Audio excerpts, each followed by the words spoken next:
ክብረት በተከበሩ ዳንኤል ክብረት ሹመት ላይ ግን ተቃውሞ ማሰማት ፈልጋለሁ። የጠቅላይ ሚኒስትሩ የማህበራዊ ጉዳይ አማካሪነት ማይነጥብ ዋነኝነት የጦርነት ፕሮፓጋንዳ አሳላጭና አቀጣጣይ ሆኖ ስነ ስርዓት ምላሽ ይሰጣሉ ስላሉ እንድሰጥ ይፈቀድልኝ። ስነ ስርዓት ለማን ነው መሰረተ ልማት የምትገነቡት? በጦርነት ለምታምሱት የአማራ ክልል ወይስ ደግሞ ከዓለም ነጥላችሁ ላቆያችሁት የትግራይ ህዝብ? የአዲስ አበባ ልጆች ካሉበት በጣም ጥቂት ያውም ሴቶች በተለይ ለአዲስ አበባ ልጅ እኮ እየኖርን አይደለም እኮ በጣም በብዙ ነገር ተቸግረናል እኮ። አይናቸው እያየ ከነ ነፍሳቸው ኩላሊታቸው የተወሰደባቸው አይናቸው ብሌኑ ተጎልጉሎ የወጣ ኢትዮጵያውያን ቁጥራቸው ቀላል አይደለም። ሰላም ጤና ይስጥልን። በሰንዶቃችሁልኝ በአዲስ ቪዲዮ ተመልሼ መጣሁ። በዚህ ቪዲዮ የምንመለከተው ባለፈው ጀምረን ያቆምነው አንድ ርዕስ አለ። እሱም እንግዲህ በአቶ ዳንኤል ክብረት ትዕዛዝ እንግዲህ የተለቀመ የታሰሩ የሚገኙ ቤተክርስቲያን መምህራን አሉ። ከነዛ ማለት እንግዲህ መምህር ሳይ አንዱ ናቸውና መምህር ሳይ እንግዲህ ዳንኤል ክብረት ለዳያስፖራ ባወራው ነገር ላይ ሐሳብ ሰጥቶ የታሰሩ ሲባል ነበርና አሁን ግን የወጣ የሚገኘው መረጃ እንደሚያሳየው ከሆነ እሱ ብቻም ሳይሆን ስለ አዲስ አበባ ልጆች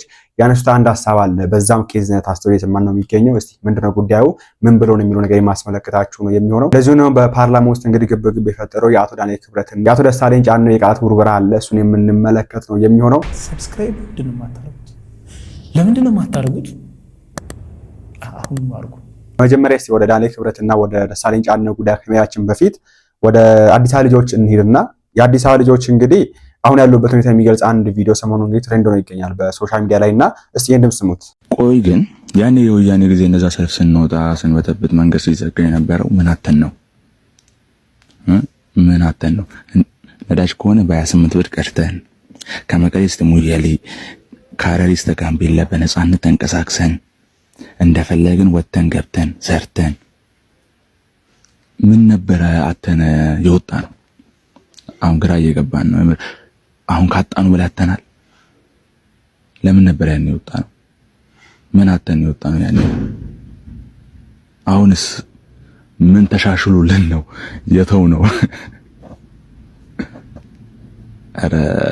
አረ ግራ ይገባ። ይኸው ደግሞ እዚህ ጋር ደግሞ ሌላ ትኩሳት እንደገና ተጨምሮላል ህዝብ ይወይ እንግዲህ በዚህ መንገድ ህዝቡን መሬቱን እየገለጸ ይገኛልና በዚሁ አጋጣሚ ስለ አዲስ ልጆች ካነሳን አይቀር እንግዲህ መምህር ሲሳይ እንዲታሰሩ ያደረጋቸው አንዱ ኬዝ የአዲስ ልጆች ስላወሩ ነው ደግሞ የአዲስ ልጆች የሚገኙበትን ምሬት በስሜታዊነት ስለተናገሩ ነውና እሱን አስመለከታቸው። ከዛ በፊት ግን ወንድማችን ያነሳው አንድ ትልቅ ፖይንት አለ። እሱም የአዲስ አበባ ልጅና መንግስት ጀምር ተስማምቶ አያውቅም ወይ ደግሞ በአዲስ አበባ ወደ 4 ኪሎ የሚገባው መንግስት በሙሉ ለአዲስ አበባ ልጆች ጉዳት እንጂ ምንም ጥቅም የለውም የሚል ነገር ሲያነሳ ነበርና ሰሙት እስቲ።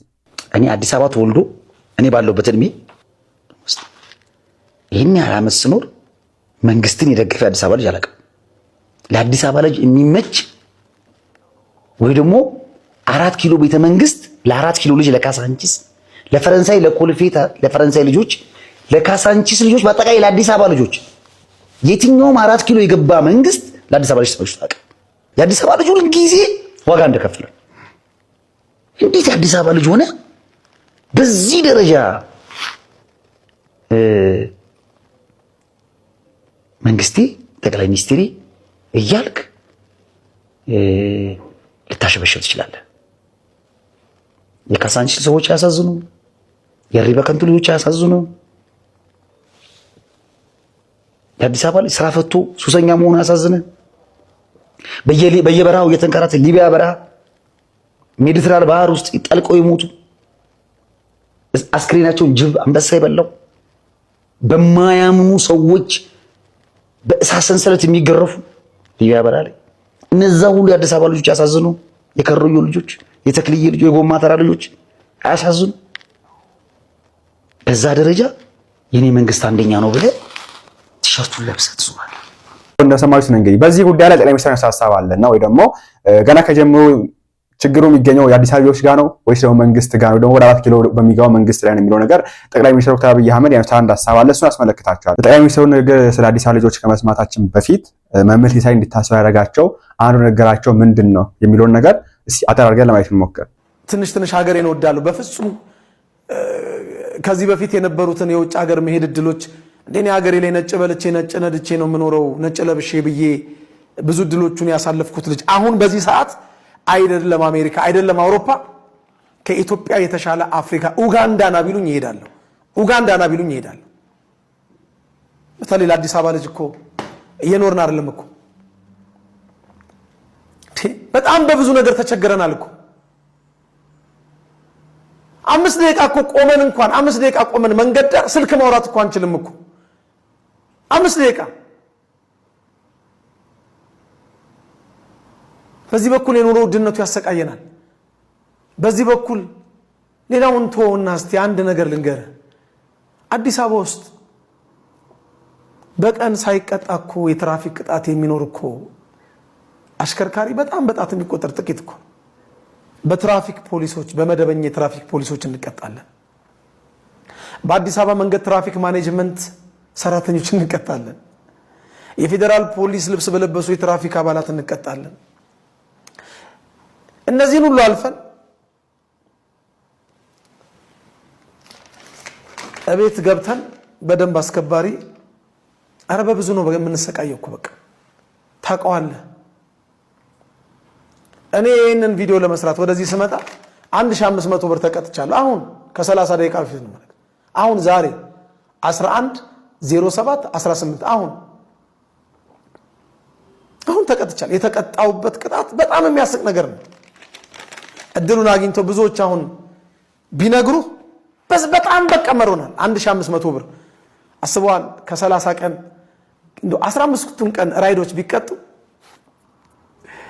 ከ20 ምናምን ሺህ ብር በላይ በቅጣት መሯቸዋል እኮ በቃ ነዋሪው መሮታል። በእውነት ይሰደድ፣ እድሉን ካገኘ ይሰደድ። ወደን አይደለም ስደት የተሰደድነው። አሁን የምናገረውን ነገር እያንዳንዱ ስደተኛ እድል አግኝቶ ቢናገር ከሀገሩ ለመውጣት እኮ የሚፈልግ የለም ወገኔ። ኢትዮጵያን የምታክል ምድራዊ ገነት አየሯ ራሱ ምግብ የሆነ 13 ወር ሙሉ ፀሐይ የምታገኝ ነሐሴ ላይ እኮ ዝናብ እየዘነበ ፀሐይ የሚወጣባት እኮ ሀገር እኮ ናት ሀገራችን እኮ። ፀሐይ ጅብ ወለደች እያለን ህፃን እያለን የምንዘፍነው ዘፈን ትዝ አይልም? ዝናብ እየዘነበ ፀሐይ የሚወጣባት ሀገር እኮ ነች።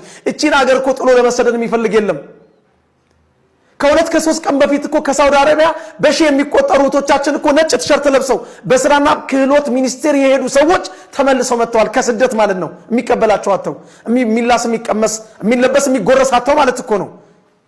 ዓለም ከተፈጠረ ዘመን ከተቆጠረ ጀምሮ ብዙ ወንዞች የሚፈሱባት ሀገር እቺ ኢትዮጵያ ልጆቿ ዳቦ አጥተው አንድ ወንዝ ወደ ሌለባት ወደ ሳውዲ አረቢያ ይሰደዳሉ። አንድ ወንዝ የላትም ሳውዲ አረቢያ። እንጀራ ፍለጋ እጃችንን ሰጠናል። ኤርሚያስ በሰቆቃ ወራት እንጀራ ፍለጋ እጃቸውን የሰጡ ብዙ ናቸው። እቺን ሀገር ጥለው በጎንደር በሱዳን በሊቢያ አድርገው ሜዲትራኒያንን ተሻግረው ጣሊያን ለመግባት ድንበር ጠባቂዎች የገደሏቸውን ኢትዮጵያውያን ቤቱ ይቁጠራቸው። ከድንበር ጠባቂዎች ያለፉትን በረሃ ሰሃራ በረሃ ላይ በውሃ ጥም አልቀው አሸዋ የበላቸውን ኢትዮጵያውያን ቤቱ ይቁጠራቸው። ከአሸዋው የተረፉትን በሊቢያ አይናቸው እያየ ከነ ነፍሳቸው ኩላሊታቸው የተወሰደባቸው አይናቸው ብሌኑ ተጎልጉሎ የወጣ ኢትዮጵያውያን ቁጥራቸው ቀላል አይደለም። ይሄንንም ማአት ካለፉ ሜዲትራኒያንን ባህር ለመሻገር ከሰማይ የገጠመው የሜዲትራኒያንን ባህር ትንሽዬ ታንኳ ተሳፍረው ሲሄዱ ታንኳው ተገልብጦ ሰምጦ ባህር የበላቸውን ኢትዮጵያውያንን ቤቱ ይቁጠራቸው። ይሄን ሁሉ አልፈው አውሮፓ የገቡ ኢትዮጵያውያንን ቁጥር እኔም አንተም እናውቀዋለን። ይሄን ሁሉ መከራ አልፈው ገብተው እነዚህ ኢትዮጵያውያን እዚህ ሀገራቸው ላለው ወገናቸው የሳንቲም ድቃቄ ልብስ ላቂ ልካሉ። እንዴት እነዚህን ኢትዮጵያውያን መቃብር ለማሳጣት ይሄ ሐሳብ ካይምሮ ይሄ ሐሳብ ባንደበት ይውጣ? መምህራችን ቃሉትን ያሰማልን። ይሄ ነው እንግዲህ ለመምህር ሲሳይ መታሰር አንደኛው ምክንያት እየተባለ አሁን እንግዲህ የወጣ የሚገኘው አሁን ላይ ሚዲያ ላይ እያጨናነቀ የሚገኘው ይሄ ነገራቸው ነውና ከዚህ ጋር የምንረዳው እንግዲህ የአዲስ አበባ ልጅ እንደሆኑና የአዲስ አበባ ልጅ የሚገኝበትን ስቃይ በዚህ መንገድ እንደገለጹና እንዲሁም ጭራሽ ደግሞ እንዲያተቀበሉም ትላላችሁ እናንተ ደግሞ ሬሳቸው ራሱ ወደ ኢትዮጵያ ጋም ትላለ የሚል ነገር ለዳንኤል ክብረት ምላሽ ስለሰጡ በአቶ ዳንኤል ክብረት ትዕዛዝ እንግዲህ እንደታሰሩ ነው የሰማ የምንገኘውና የአዲስ አበባ ልጅ ችግር ምንድን ነው የሚለው ነገር ከጠቅላይ ሚኒስትሩ እንስማው እስቲ። የአዲስ አበባ ልጅ የሚያደርገው ስራ ነው። እኛ ከበሻሻ እየመጣን እናንተ ላይ ስንሰራ ዝም ብላችሁ ማየት የለባችሁ። እውነቴን ነው።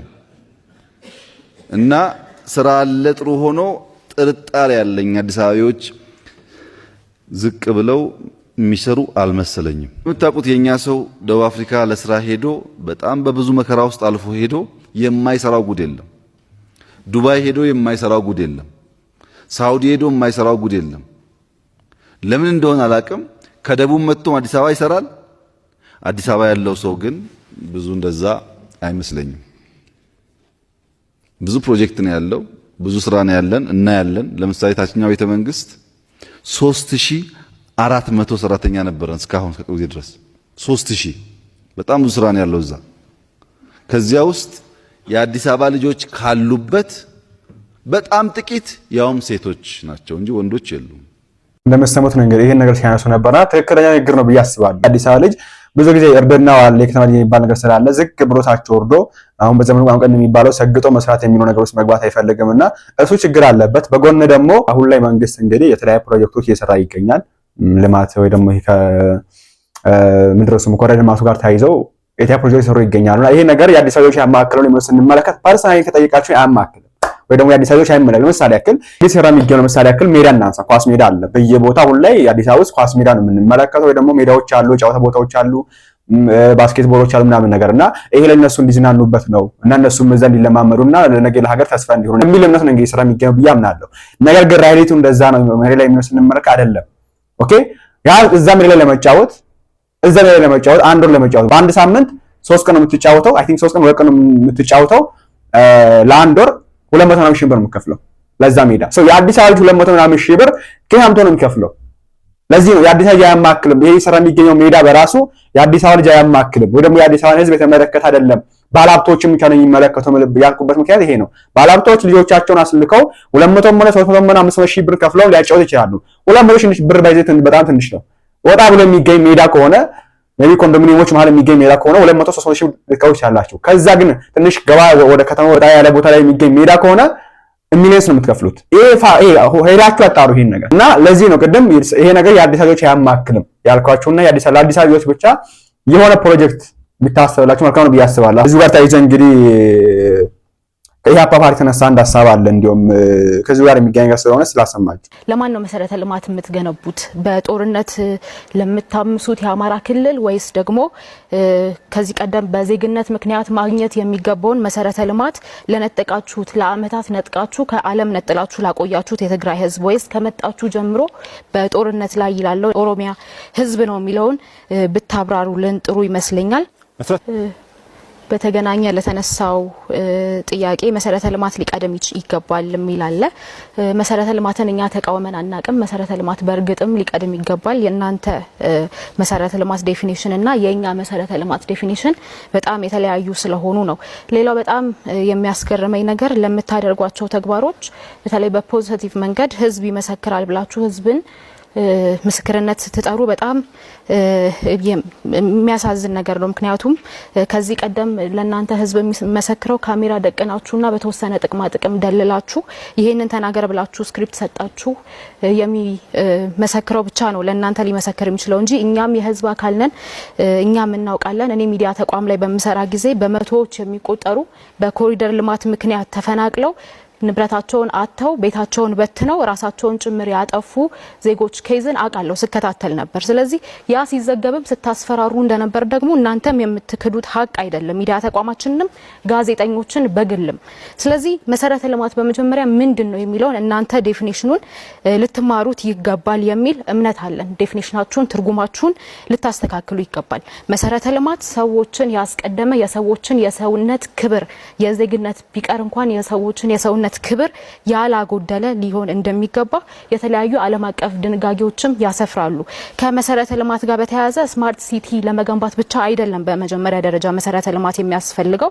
ስማርት ሲቲ ለመገንባት ብላችሁ ከሆነ መሰረተ ልማቶችን የምታሟሉት እንግዲህ በጣም የሚያሳዝን ነገር ነው። በገጠር ያለው ህዝብ ምን ያህሉ መንገድ አጥቶ እንደሚኖር፣ ምን ያህል እናት በመንገድ እጦት ምክንያት እንደምትሰቃይ መውለድ መንገድ ላይ እየሞተች እንዳለች የምናውቀው ነው። ከዛ ደግሞ ባለፈ ከዚህ ቀደም ተሰርተው የነበሩ በቀደሙ መንግስታት የተሰሩ የመሰረተ ልማቶችን በጦርነት ለስልጣናችሁ ማስቀጠያ ባደረጋችኋቸው በከፈታችኋቸው ባስቀጠላችኋቸው ጦርነቶች ምክንያት እያወደመ ያለ ስርዓት በምንም አይነት መልኩ መሰረተ ልማትን ሊቀድም ይገባልና የስማርት ሲቲን ዴፊኒሽን ተማሩ ብሎ ለኛ ሊያስተምር አይገባም። እኛ በተደጋጋሚ ጊዜ ሰውነት እንደሚቀድም የዜጎች የሰውነት ክብር ሊከበር እንደሚገባው ስንገልጽ ስናስጠነቅቅ ለዛም ደግሞ ዋጋ ስንከፍል የቆየን ፓርቲዎች ስለሆነን ማለት ነው።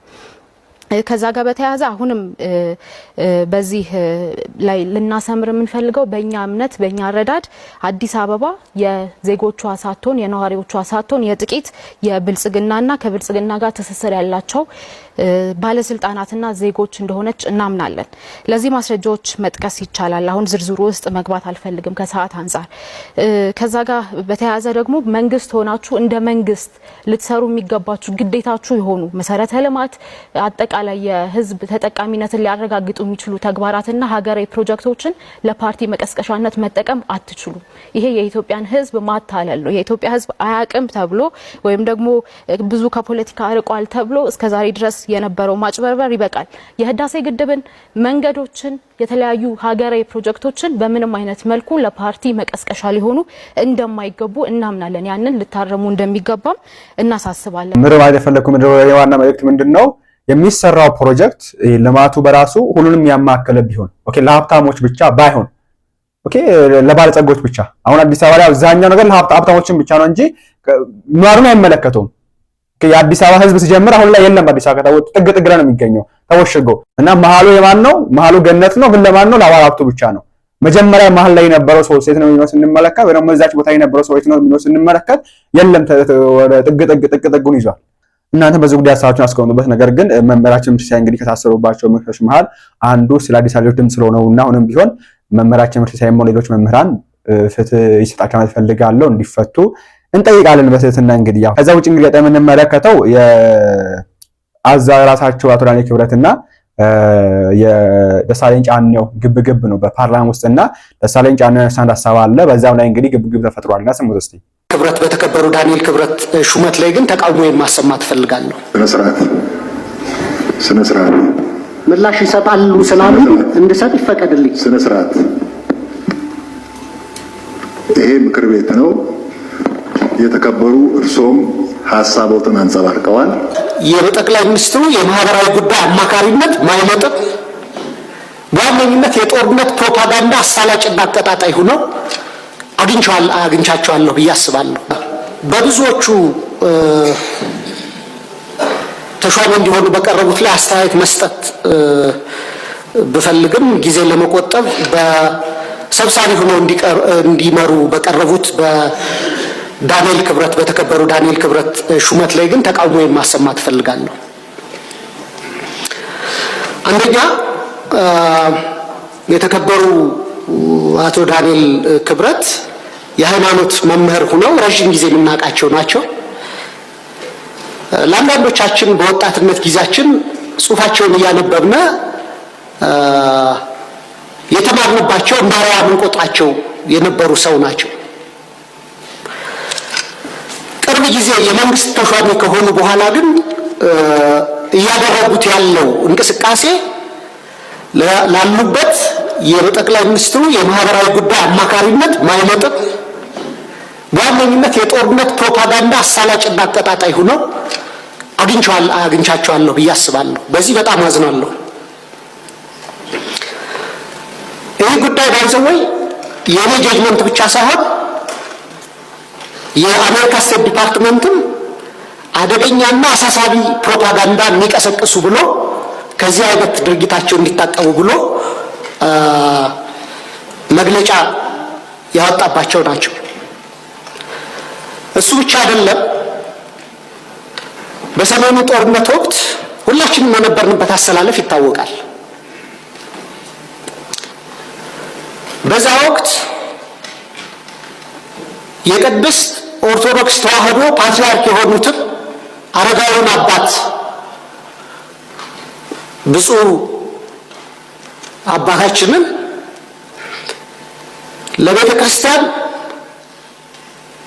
ለምእመኑ ድህነት ለሀገር ደህንነት ስጋት ናቸው ብለው ከአንድ የሃይማኖት መምህር በማይጠበቅ ሁኔታ እኒህን አረጋዊ አባት ከፍ ዝቅ አድርገው በሚዲያ የተናገሩ ስለሆነ ብዙ ኦርቶዶክስ አማኝም በዚህ ስለተከፋ እና የኢትዮጵያ ብሮድካስቲንግ ኮርፖሬሽን ደግሞ የኢትዮጵያ ሕዝብ 10 ብር በየወሩ ከእያንዳንዱ ቤት እየተቆረጠ የሚተዳደር የቴሌቪዥን ጣቢያ ስለሆነ እንደዚህ አይነት አወዛጋቢ ሰዎች በቦርድነት እና በቦርድ አባልነትም በቦርድ ሰብሳቢነትም ከሚመሩት ይልቅ ሁሉንም የሚያስማሙ ከአወዛጋቢነት የራቁ ሰዎች እንዲደረጉ ፈልጋለሁ።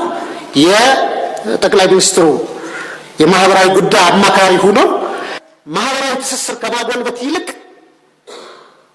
ባህላዊ ትስስራቸው እንዲላላ በሃይማኖት፣ በብሔር፣ በፖለቲካ አቋማቸው አወዛጋቢ ስለሆኑ የተከበሩ ዳንኤል ክብረት በአማካሪነት መሾማቸውን መቃወም መሆኔን ለመግለጽ ነው። የጦርነት አሳለጭ የሰሜኑ ጦርነት ላይ ግፍ ፈጽመዋል የሚለው ይሄ አግባብነት አይጠበቅም። ከአንድ ምክር ቤት አንድ ይሄ እንዲመዘገብ ስቴት ዲፓርትመንት የለ ሌላ ሁሉ ዓለም እኮ ኢትዮጵያን ክዶ ነበር በዛ ሰዓት። በዚህን ጊዜ ከኢትዮጵያ ጋር ስነ ስርዓት እርስዎ እንደ ልብ እንደተናጉኝ እኛም እናገራለን። የስነ ስርዓት ችግር አድምጠን እናገራለን። ሀሳባቸውን ነው የገለጹ ያለው። የስነ ስርዓት ጥያቄ አለ።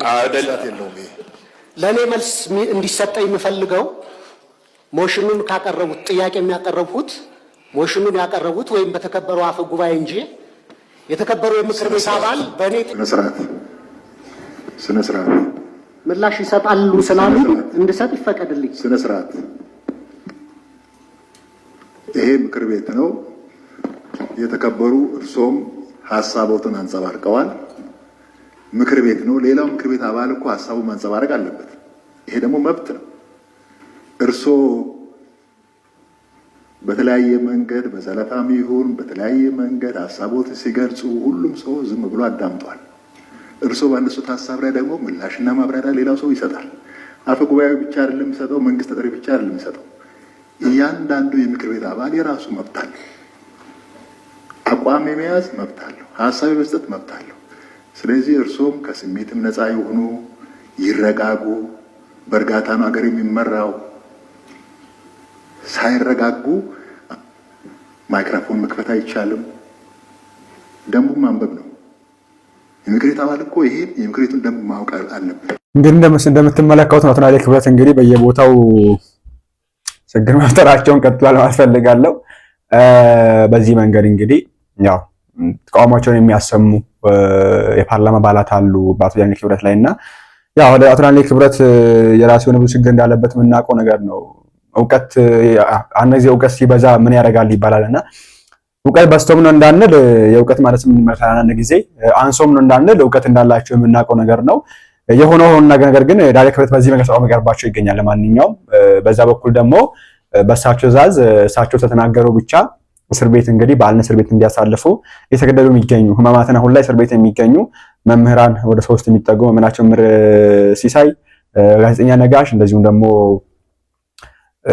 መምህር ዘወይንዬ በእስር ቤት እንደሚገኙ የምናውቀው ነገር ነውና እግዚአብሔር አምላካችን እንግዲህ ፍትህ ይስጣቸው ያስፈልጋሉ። ያው ፍትህ ከመራቢ ነገስታዊ ነው ከመራቢ ዳኛዎች አንጠብቅም። ምክንያቱም ገና ከጀምሮ ያሳሰራቸው ነገር የሚያሳስር ሳይሆን እኔ ሊያሸልማቸው የሚገባ ነገር ነው ያሳሰራቸው ብዬ ነው የማምነው። ምክንያቱም በአንድ ግለሰብ ላይ ሐሳብ ሰጣችሁ ብሎ ማሰር ይሄ በጣም ትልቅ ሼም ነው። ኦኬ ለአንድ ግለሰብ ሐሳብ ሰጣችሁ ይሄ ተገቢ አይደለም ብሎ ማሰሩ በራሱ በጣም ትልቅ ውርደት ነውና በተቻለ አቅም ይሄ እንግዲህ ነገር ፍትህ እንዲሰጣችሁ ማለት ፈልጋለሁ። ፍትህ የሚሰጥ አካል ካለ እናንተም በዚህ ጉዳይ ሐሳባችሁን አስቀምጡበት። ይሄን ቆሜ ነው የማወራው። እግዚአብሔር በፊቱ ቆመን ቃሉን የምንናገረውን ሰዎች እንደምንናገረው ቃል እንድንኖርበት እግዚአብሔር ይርዳን። ይቺ ዛሬ ምን ሰብካት ቅዱሳ ወንጌል ለዓለም የተዳረሰችው በቅዱስ እስጢፋኖስ ሞት የሐዋርያት ሥራ ምዕራፍ 7 ቁጥር 58 ጀምሮ ቅዱስ እስጢፋኖስ በድንጋይ ተወግሮ ስለ ወንጌል ክብር አለፈ። ታላቅ ለቅሶም አለቀሱለት። ከዚያም በኋላ ግን በኢየሩሳሌም ባለች ቤተክርስቲያን ታላቅ ስደት ሆነ ይላል። ወንጌል ለዓለም እንዲደርስ በኢየሩሳሌም ቤተክርስቲያን ባለችው ትልቅ ስደት ሆነ። የሐዋርያት ሥራ ምዕራፍ 8 ቁጥር 1 ዛሬም እዚህች አዲስ አበባ ያለነው ወገኖቻቸው ኢትዮጵያ ውስጥ በአጠቃላይ ያለነው ወገኖቻችን በቀን 3 እንበላ ዘንድ ወገኖቻችን በሞትና በሕይወት መካከል ሆነው ተሰደዱ። ለነዚህ ስደተኞች ወገኖቻችን ክብር መስጠት ሲገባን እንዴት ውርደት ለመስጠት አይምሮአችን አሰበ? ለነዚህ ወገኖቻችን እንዴ እያንዳንዱ ገዳማትና አብያተ ክርስቲያናት እኮ ሀገር ውስጥ ካሉት ባለሀብቶች ሀገር ውስጥ ካሉት ክርስቲያኖች እኮ የበለጠ የሚረዱት በዳያስፖራዎች እኮ ነው። በዳያስፖራዎች ነው። ተውት ገዳማቱን፣ ተው አድባራቱን፣ ተው እኔን አንዱን ትንሽ ሰባኪ የእግዚአብሔርን ቃል ለህዝቡ እንዳደርስ በተለያየ ማህበራዊ ድረገጽ እንድቀረጽ ገንዘብ እየከፈለች ሳንቲሙን 1 ብር ሳላወጣ ለአመታት ምትረዳኛ እንድህት አለች፣ ቃል ኪዳን ዘውዴ የምትባል እግዚአብሔር ዘሯን ይባርክልኝ። አቅሟ የፈቀደው ነው የምታረግ። ሌሎችም ዳያስፖራዎች አሉ